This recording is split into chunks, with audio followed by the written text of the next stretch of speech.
Over the years, marketers have been analyzing the different generations, baby boomers, Gen X, millennials, and recently we have seen there's a red thread among all of them: speed.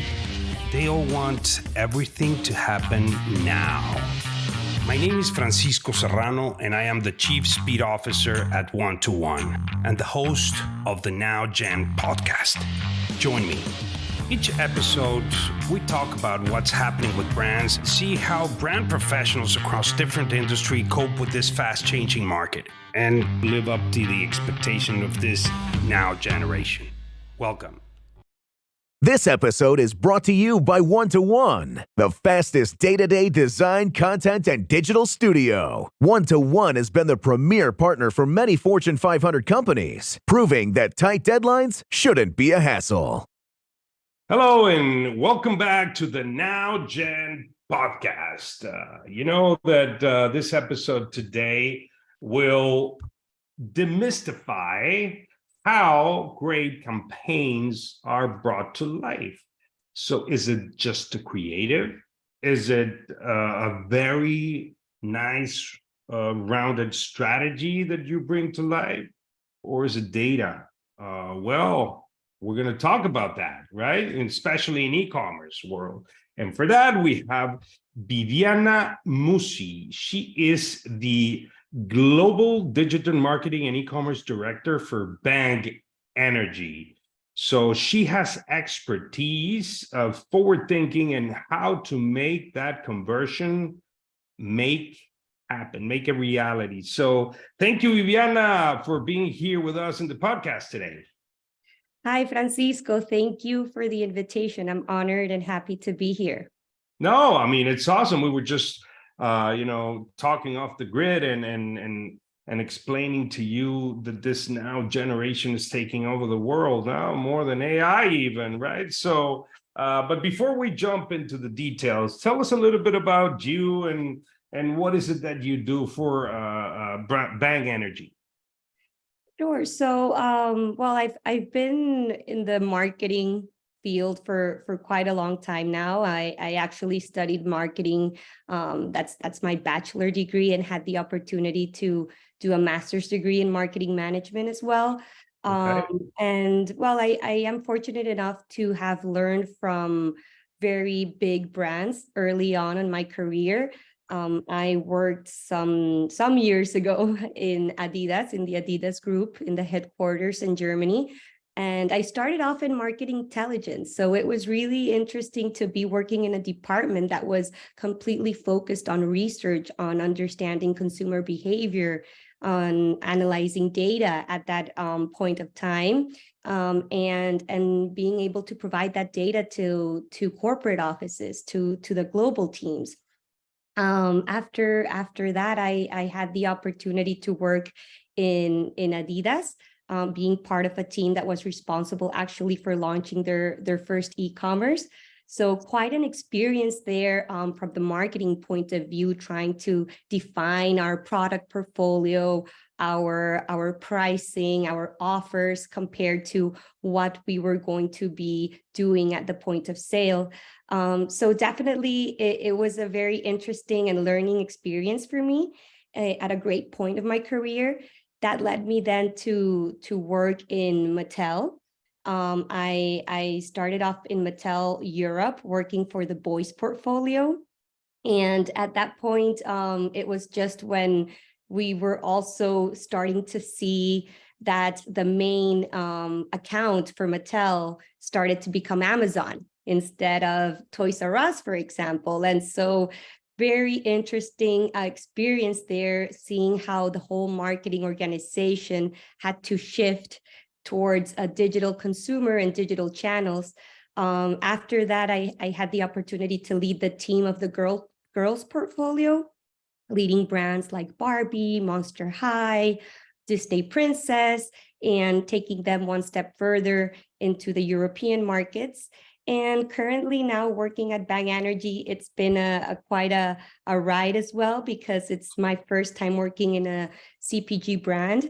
It's a very fast-paced, agile market, and more so in a brand that's completely focused on the now gen or the Gen Z consumer or young millennial that's really wanting things to be immediate, and that's really demanding from brands that convenience and speed and authenticity. So that's a little bit of what I've been doing in the past 18 years. And yeah, happy to share a little bit more about Great. And as you were describing your expertise, that you rooted yourself without knowing it in the e-com, and your background is truly international. So Europe, the US, the mainstream market, and so I'm trying to understand from your perspective regarding the consumer journey, on e-commerce. How does that? I mean, what are some of the things to consider when you're planning a consumer journey?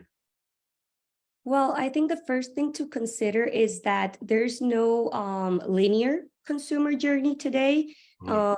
Us marketers have to think that it's more, it might look like a spider web where consumers are getting information from multiple sources.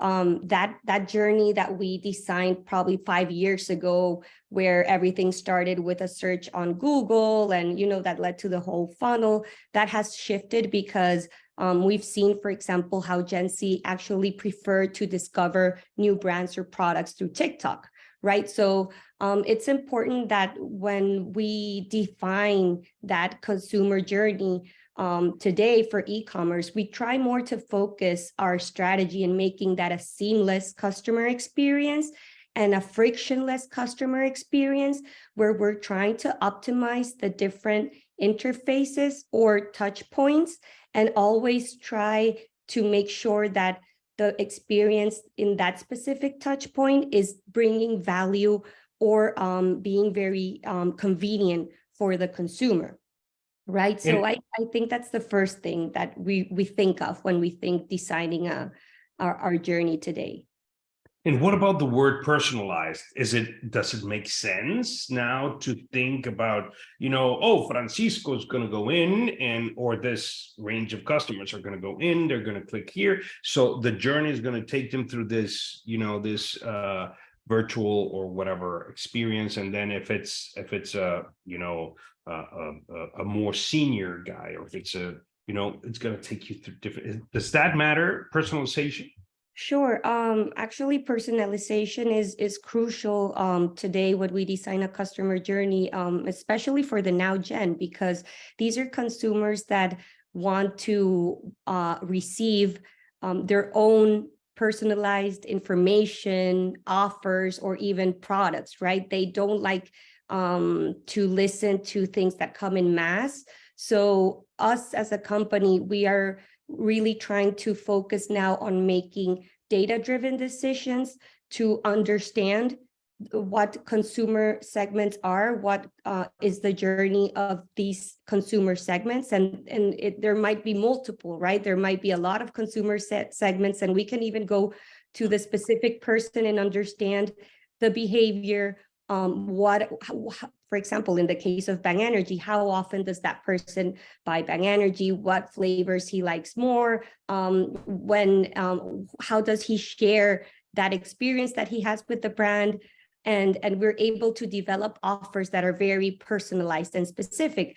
For example, just to give you a recent campaign that we did for around Coachella, there was a very big festival back in March. Yeah. We wanted to do a campaign online on our e-commerce, and instead of doing an offer for everyone, we had the opportunity to understand the behaviors of each user on our site, and we were developing personalized offers. For some of them, it was a limited time Bangchella t-shirt that was only available during that time, because we discovered that those are really the Bang fans that prefer these kinds of gifts. For others, it might be a discount. For others, it was like a buy three for two campaign. So this changes depending on the user behavior. And we can see that this yields very great results when we're able to personalize offers for e-com. Yeah, and so I'm gonna jump into the instant gratification feel for your target audience, but also, you know, their primary or secondary range of appeal clients that you manage, right? So instant gratification, it might be that, oh, I'm going to go to the gym and I need now a drink in order to get boosted. But I don't know if that is, you know, I'm just giving out, you know, moments of consumption that the consumer says, I want to do, or I have an exam, I have a test, and I'm gonna have to, you know, it's back to school season. It's not. How does that work? Do you have like a geofencing, or you're about to go to the gym, which I already have distribution there. It's like, are you going to do a bang today, or how does that work? How do you satisfy this instant gratification? It's great that you mentioned that because it's something that we've started to tap into, being able to run geo-targeted campaigns, depending on where the user is, at what time of the day it is, right? And it allows us also to personalize some of our ads or campaigns and make sure that we are satisfying the need or driving that desire at a specific moment of time, right? Because as you said, it's different when you need that morning pick-me-up energy drink, like right before heading to work, versus when you're going to start off your workout at the gym, or even when you're about to enter into a Walmart or a Kroger store, right? So this is something that we've started to tap into, to be completely honest. If you listen a little bit up or hear about the story of Bang Energy, Bang Energy is a brand that has grown a lot thanks to its organic social media presence and through influencer marketing. So we have started to leverage these new kinds of technologies and geo-targeted opportunities through paid media to be able to drive more personalized campaigns.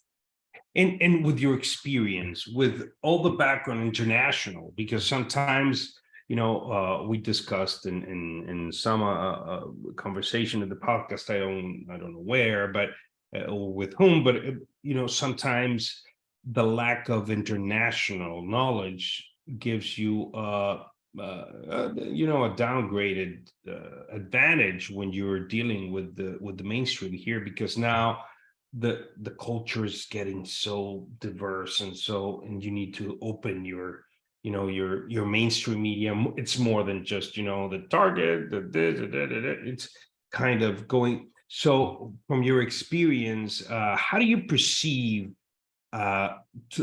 what's the behaviors of the now generation across generations, you know, all the way from Gen Zs to the baby boomers?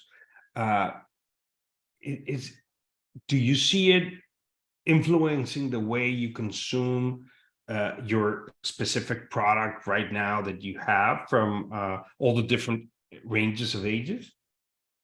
So yes, I think that what you said about this generation and the fact that as brands we have to become more international, it's quite a fact, right? Because right now these consumers are global consumers. Their social media has allowed them to have information readily available on what's happening everywhere. The now generation specifically is a generation that likes or uses social media to know exactly what's happening in terms of news, entertainment, music, sports. They have a pulse of what's going on in society globally. That's amazing. And so brands really need to make sure that when they're developing strategies, they try to be as culturally savvy as their consumers are. I think long were the days where we focused only on doing campaigns that were specific to markets. Of course, we need to be sure that we do several things that are more tactically locally, especially in terms probably of POS or retail activations, but even events, right? Bang Energy, for example, participated a couple of years ago at a TwitchCon, which is one of the biggest gaming events from Twitch, and we chose Netherlands instead of San Francisco, and it was a perfect place for us to generate visibility, to make sure our brand was seen as a global brand, as a lifestyle brand, linked to something that's culturally relevant everywhere, right? It's not just because it's in the Netherlands. It is something that people follow throughout the world. And so I think that this, from my experience, working now in Bang Energy, which is an energy drink that's heavily rooted in the American culture, we've started to tap into these more global kind of strategies that really help us elevate the brand and make sure that we are connecting with consumers beyond culture, right? So it's something that we're connecting with them because we speak their own language no matter where they are. Yeah, and now that you tell me that globalization is something that you guys feel that it's influencing the customer base, what about the way, if they are expecting to receive that from your brand, how do you react fast? So how is Bang Energy adapting speed and the way they react towards, because every week, I mean, I know, for example, my daughter, she's like, on a Friday, 6 p.m., I tell her, what are you going to do? I don't know. And I'm like, what do you mean you don't know? Yeah, I don't know. Wait, they're planning. So I remember back in the day, I was like scheduling Friday night. It's in Rose house and we're going to do. And now something happens. And so I just need to be prepared to at 9:30. Okay, Dad, this is the plan, and and I need to be like, okay, so I'm going to take you or not, right? So it's kind of difficult. So I imagine that translated into a brand.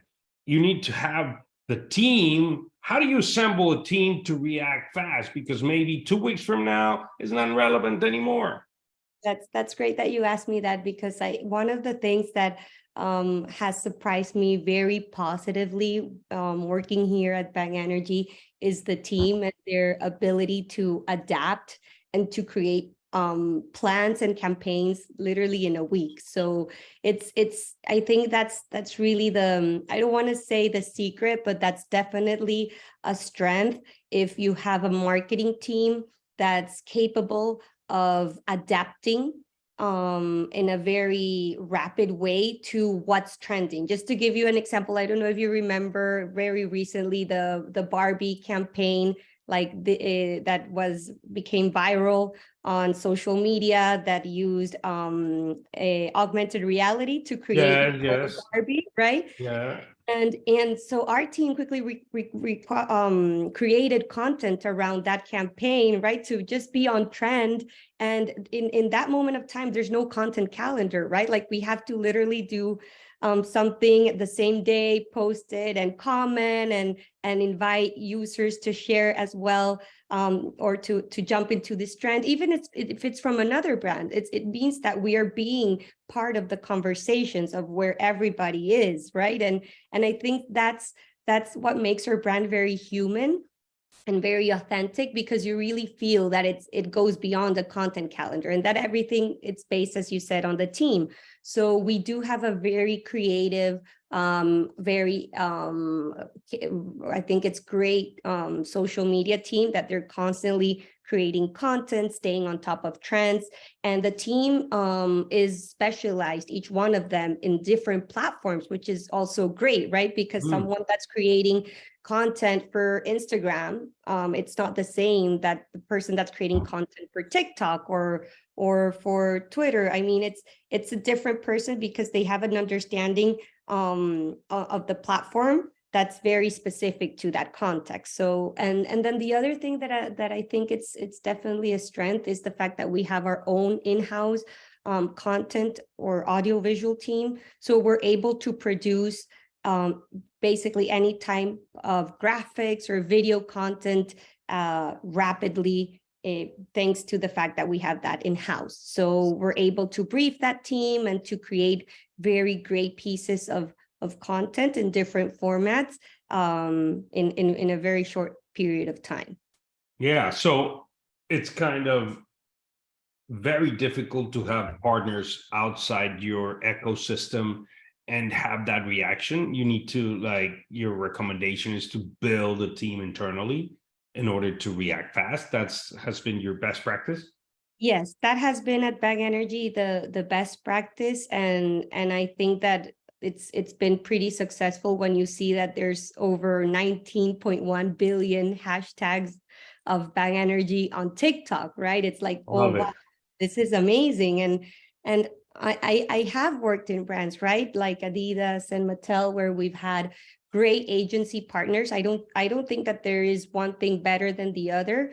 I do think that if you as a brand want to really be part of conversations that connect and engage in a very authentic way with the younger generation or the now generation, but primarily, again, like the Gen Z and young millennials, I think it is important that you create a solid in-house team that's completely focused on generating content.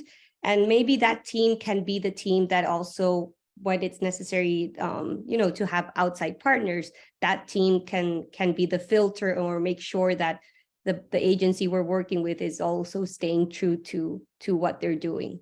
Yeah, and just piggybacking on what you were saying about connecting with the newer generations, right? You know, the young ones, and and and everything changes so quickly nowadays. The word sustainability, it's kind of out there, and it's kind of, I drink it for the purpose of this company more than the flavor, or more than or in addition to, I don't know, I said it out there, but I don't know if it's really influenced your particular category. Is a sustainability something important for your clients? Yes, in fact, I believe that from a recent report in the beverage industry, after zero sugar and other functional benefits, sustainability came across among the top 5 reasons why consumers Okay. using or choosing some drinks, some beverages. And that's why we see a lot of brands innovating or in terms of packaging, or even creating campaigns that focus on communicating their sustainability efforts. And it's as you said, right, this generation, I think there's a very interesting data I read about Gen Z, that they said that 70% of Gen Zers, that for me it's also like very representative in terms of the now generation, they prefer to buy brands, even though it's more expensive, but brands that have us or that share that sustainability value with them. So it could be sustainability or other values, right? We're talking about inclusion, we're talking about sustainability, as we said. So it doesn't, diversity, it doesn't necessarily need to be planet focused, but I think that brands really need to embrace this and remember that this goes beyond just communicating values, on a website. It's really trying to develop campaigns that connect with consumers and that feel very authentic, that make sure that consumers are seeing that the brand is doing it because we want to support it and because we want to make a difference. In fact, some of our most recent sustainability campaigns that we kicked off several years ago is doing beach cleanups. And it might be seen as something very, a beach cleanup, very basic, but in fact, it has helped us a lot, because during these beach cleanups, which is a tour that we do starting the summer, it runs throughout 3 months, and it goes throughout all the US and in different cities. Now it's not only cleaning beaches, but also cleaning parks. These kinds of services that we do with employees or influencers or brand ambassadors or even communities are so authentic. Like it's a great place for us to connect also with our consumers, with families, with the now generation, and people just feel that gratification, like, wow, I'm helping this brand and they're doing something that's good, and and it's really based on value more than trying to, you know, sell something. So it's sometimes small things can make a big difference for a brand to launch sustainability campaigns.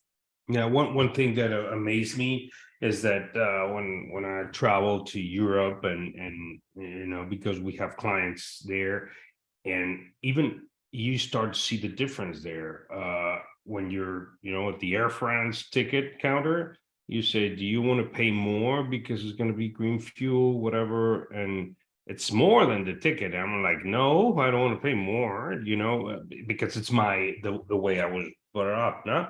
But just the fact that it's there and that companies have zero emissions, this is what we're doing to zero emission. And now the trend, I was at the UK with a client of ours, and they were saying it's now the trend is more than just zero emissions, but more what is the negative?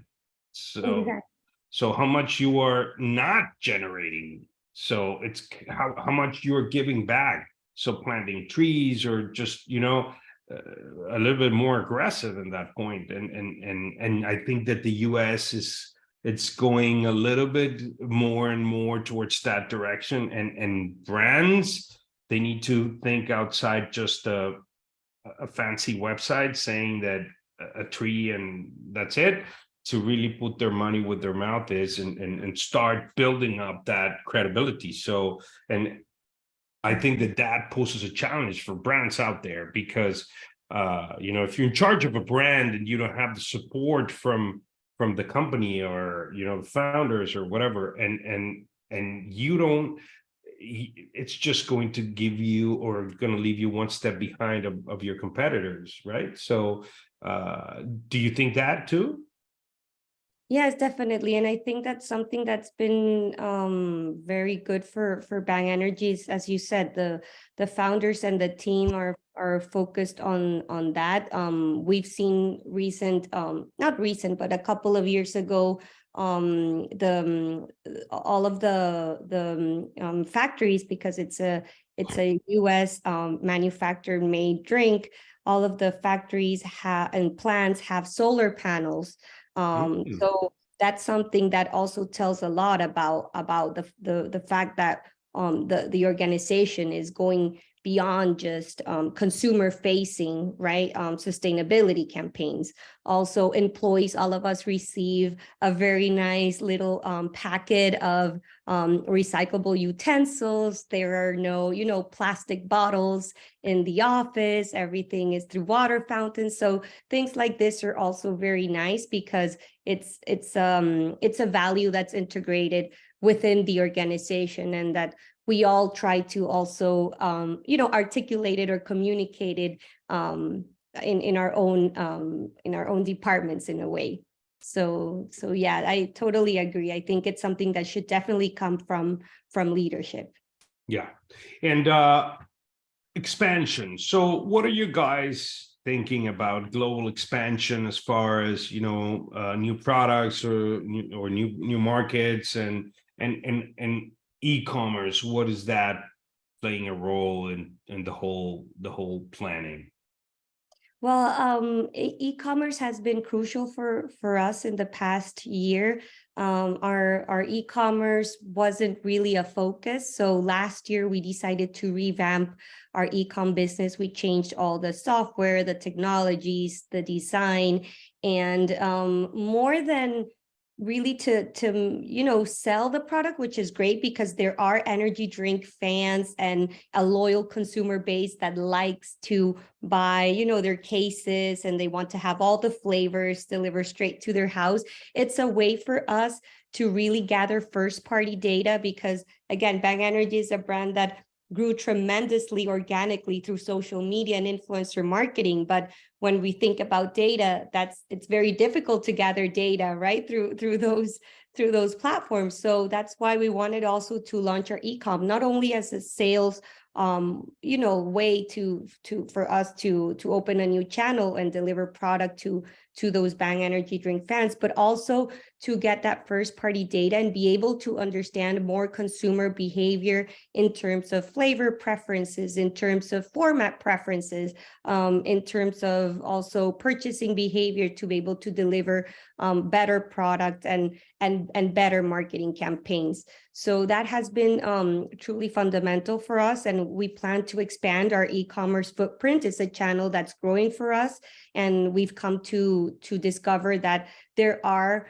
plenty of users that actually prefer to buy from our own website instead of Amazon, because they also have all the flavors, right? We do have a strategy where we have different flavors in the different platforms, and even though Amazon's pricing of course is better, but we have been doing initiatives like, for example, free gift with every purchase. So this is an instant gratification, right? You get a free gift every time you buy on bangenergy.com. And some consumers, again, loyal energy drink consumers, prefer to buy from our own store because they know they're getting also their free gift, or they're getting their personalized promotions, things that are not at Amazon way. Yeah. So yeah, in terms of international expansion, which was your other question, Bang Energy is actually focusing right now on entering into more markets than we are currently. Europe is one of our key markets. We're going to be launching in the UK this summer, which is a very exciting market for us and a great opportunity. And also we are expanding our footprint in Latin America. So definitely entering into more markets where we are seeing that demand, because again, being a brand that's so present on TikTok and that has such a great influencer marketing, and that has allowed us to be very visible for a global consumer. We've had those conversations through social media where we're being asked, oh, when is Bang Energy launching here in Colombia? When is it going to launch in Brazil? So there is that consumer demand, and so we're trying to be as fast as possible to enter into those markets that represent a big opportunity for us. Yeah, and coming back to learning about what is the secret sauce to develop a wonderful campaign, if it's creative and if it's not, and if it's strategy or if it's data, specifically data, how does that play a role when you are creating a marketing campaign? Oh, go to Coachella, or go to opening in Colombia, or participate in Amsterdam. So when you develop that brief, where does data analysis comes in? Is it part of your integrated brief, and how do you get that data from? I know you talked about personalization that comes from journey understanding, give data and taking decision out of that. But how do you take all those decisions when you're creating a campaign? Yeah, so we have been focusing on making all the marketing team very data driven, because the team's priority has always been innovation and being a trendsetter. So Bang Energy has existed for the last 10 years. So at a very early stage, it wasn't so data driven, but more trendsetter driven, right? So now that the company has invested and has the possibility of analyzing data and getting data from the fact that we've implemented certain tools, we try to infuse into all of our digital and marketing teams that are very creative, that data-driven mindset. So now where we are creating those marketing campaigns or strategies, each team member is in charge of coming up with their research based on data, and combining that to, okay, what does this mean for us? And having this data, what do we want to do, and how can we combine that creatively to come up with a nice innovative strategy, right? So data, it is now instilled in the teams. All of us need to come up with those key KPIs and key numbers that are going to guide our strategy. but it is a brand that's very much focused on that innovation and creativity. So that's just the base for us to develop the campaign that we're planning on. So for Banchella, for example, just to give you an example, again, we had seen that there were from social listening tools that a lot of our Bang Energy consumers actually engage in these type of festivals or conversations. So that's something that our team, it's looking for in terms of, okay, what campaign are we going to do in the month of March? Because there are a lot of things, but this would be something. And then we mix that to what can we do that's creative, that's gonna be different from our consumer, and that's gonna be unexpected. Because at Bang Energy, we, as you said, right, with your daughter, they're always changing. They like the unexpected. They don't want to see things all over again. So even for us, we are always trying to do things that are different. Like if we did it already last year, it's not that we're going to analyze KPIs and replicate it. We have to do something bigger and better and bolder and unexpected, just to make sure that we as a brand continue being that, having that positioning that we are actually, a Gen Zer as well. Awesome. Yeah, it's impressive how not only creativity, but data and strategy play a role in creating a campaign. Well, thank you for that. Well, I think that we need to close down this, but before we do it, I want you to tell us, Viviana, what is the key takeaway that everything that we've been talking about here, what is a key takeaway that somebody can take out of this, conversation we had today? I think that one of the key takeaways is that instant gratification and the generation of the now is here to stay. It's something that I think with the new technologies like AI, it's gonna become even more challenging for brands. So we need to learn to embrace it, and we need to make sure that we have a good team that actually is adaptable and that has a very good understanding of that generation, so that brands are able to cater through marketing strategies to that generation and develop or prioritize campaigns that are based on innovation, speed, convenience, and also making sure that as brands, we are doing all of this in a very authentic way, right? I think that sometimes we as brands tend to solve a lot of our problems by saying we're going to do a paid media or a paid advertising, but this is not only the now generation; it is the skip generation, and they're used to just skipping and stopping only for brands that have something entertaining, exciting, and authentic to communicate. So that's another big challenge, and I think it's important that as brands we're constantly focusing on that and asking ourselves the question, and our teams the question, right? Like, let me see if this is actually something worth not skipping, or if this is actually instantly gratifying my consumer, because if we don't do that, then our competitors will. So that's my key takeaway. Thank you, Viviana, for that.